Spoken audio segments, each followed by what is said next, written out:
Perkenalkan, nama saya Rosalita dari kelas 12 MIPA 1. Pada kesempatan ini, saya akan menjelaskan materi fisika, yaitu inti atom dan iptek nuklir. Selamat menyaksikan. Inti atom. Inti atom pada dasarnya tersusun atas proton dan neutron. Proton yaitu partikel bermuatan positif dengan massa 1 satuan massa atom. Sementara neutron yaitu partikel tak bermuatan atau netral dengan massa 1 satuan massa atom. Jadi, massa suatu atom terkonsentrasi pada inti atom.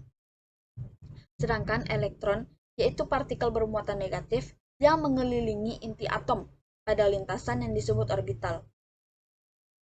Massa proton yaitu 1,6726 dikali 10 pangkat negatif 27 kg. Massa neutron yaitu 1,6749 dikali 10 pangkat negatif 27 kg. Massa elektron yaitu 9,11 dikali 10 pangkat negatif 31 kg.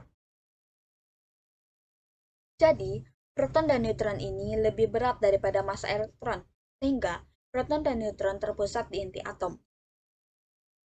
Untuk penulisan lambang atom X, kita memiliki lambang X, Z di bawah, dan A di atas. X adalah nama unsur atom. Z adalah nomor atom di mana menyatakan jumlah elektron dan jumlah proton. A adalah nomor massa atau nukleon menyatakan jumlah proton dan neutron.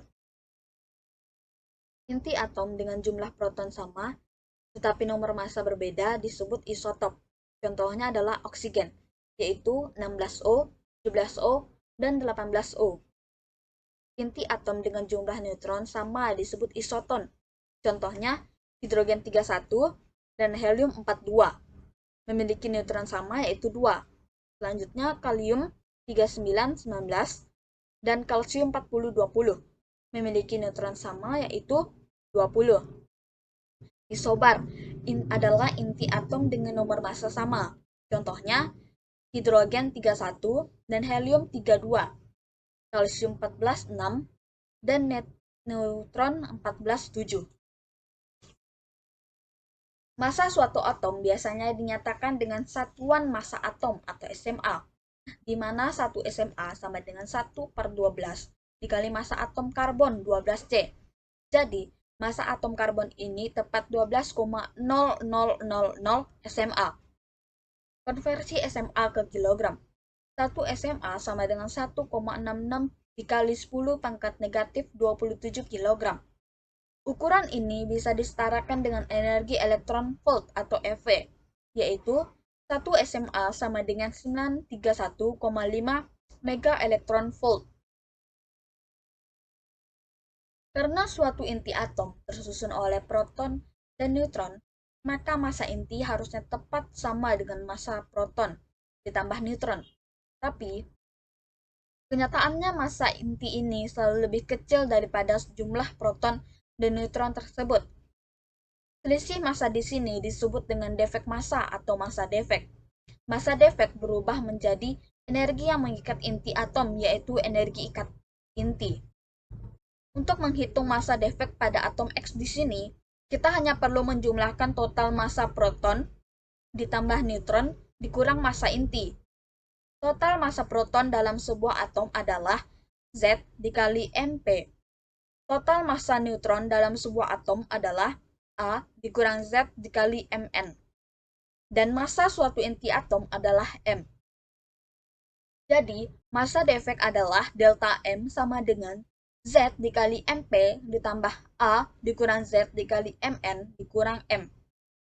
Kemudian energi ikat intinya yaitu E sama dengan delta M dikali 931,5 mega elektron volt. Kemudian energi ikat rata-ratanya adalah E0 sama dengan E dibagi A. Radioaktivitas. Unsur-unsur yang memiliki proton Z lebih dari 83 adalah inti atom yang tidak stabil. Untuk mencapai kestabilan inti atom akan memancarkan partikel radioaktif. Peristiwa ini dinamakan radioaktivitas. Partikel-partikel yang dipancarkan inti yang tidak stabil adalah partikel alfa, partikel beta, dan sinar gamma. Oleh karena itu, lambang partikel alfa sama dengan lambang helium, yaitu helium 42. Saat bergerak di udara, partikel alfa ini memiliki daya ionisasi yang besar. Daya ionisasi alfa paling besar daripada partikel beta dan sinar gamma. Akan tetapi, daya tembusnya paling rendah. Suatu inti atom yang memancarkan partikel alfa akan mengalami pengurangan 4 nomor massa dan 2 nomor atom. Secara umum, penulisan reaksinya adalah XAZ menjadi Ya-4 Z-2 ditambah helium 42 ditambah E. Reaksi ini menunjukkan bahwa inti X meluruh menjadi inti Y dengan memancarkan partikel alfa dan membebaskan energi E. Pada reaksi ini, berlaku hukum kekekalan nomor massa dan nomor atom. Jadi, nomor atom di sebelah kiri reaksi sama dengan nomor atom di sebelah kanan reaksi. Sama halnya dengan nomor massa, dalam hal ini berlaku hukum kekekalan massa energi. Hukum ini menyatakan jumlah massa di kiri reaksi sama dengan jumlah massa di kanan reaksi, ditambah massa yang sudah diubah menjadi energi E. Jadi bisa dituliskan Mx sama dengan My ditambah M alpha ditambah delta M, di mana Mx adalah massa atom X, My adalah massa atom Y, M alpha adalah massa partikel alfa, dan delta M adalah massa yang telah berubah menjadi energi. Kemudian, massa yang sudah berubah menjadi energi adalah delta M sama dengan Mx dikurang My ditambah M alpha. Energi yang dibebaskan adalah E sama dengan delta M dikali 931,5 mega elektron volt. Inti tak stabil yang memiliki neutron lebih banyak daripada proton akan memancarkan partikel beta. Agar inti ini stabil, neutron ini akan diubah menjadi proton dengan memancarkan partikel beta. Reaksinya adalah sebagai berikut. N10 menjadi P11 ditambah beta 0-1 ditambah E. Daya ionisasi dan daya tembus partikel B ini berada di antara partikel alfa dan sinar gamma. Suatu atom yang memancarkan partikel beta akan mengalami penambahan nomor atom sebesar 1, tetapi masanya tetap. Dan secara umum reaksinya adalah XAZ menjadi Ya Z tambah 1 ditambah beta 0-1 ditambah E. Sinar gamma adalah gelombang elektromagnetik yang tidak bermassa dan tidak bermuatan. Oleh karena itu, lambangnya adalah gamma 00. Dibandingkan dengan partikel alfa dan beta, sinar gamma memiliki gaya ionisasi paling rendah, tetapi memiliki gaya tembus paling besar dibanding partikel alfa dan beta.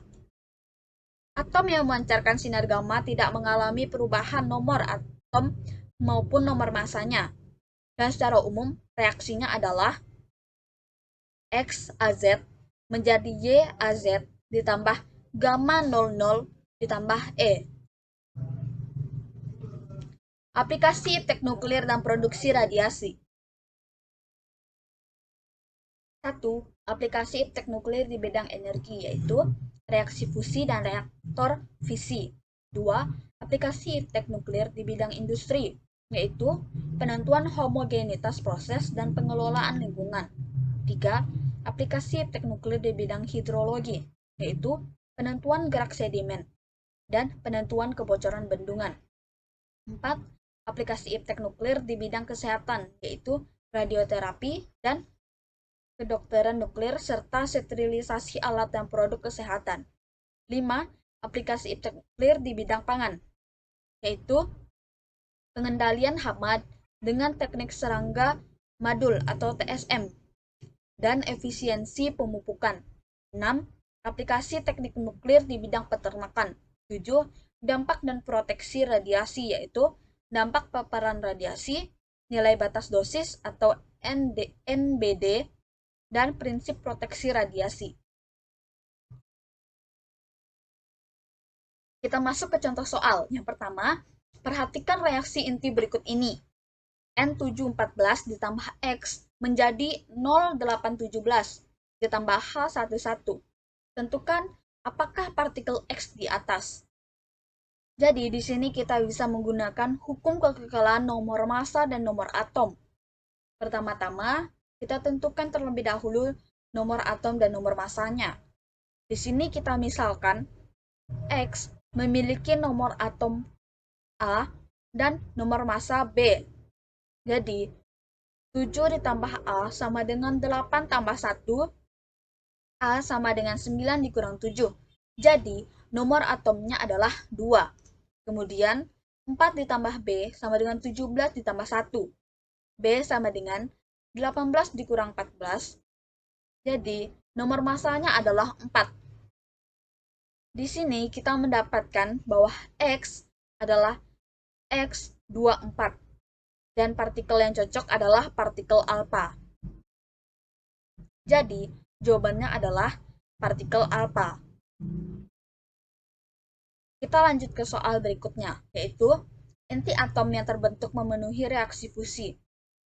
H11 ditambah H11 menjadi D12 ditambah E10 ditambah E.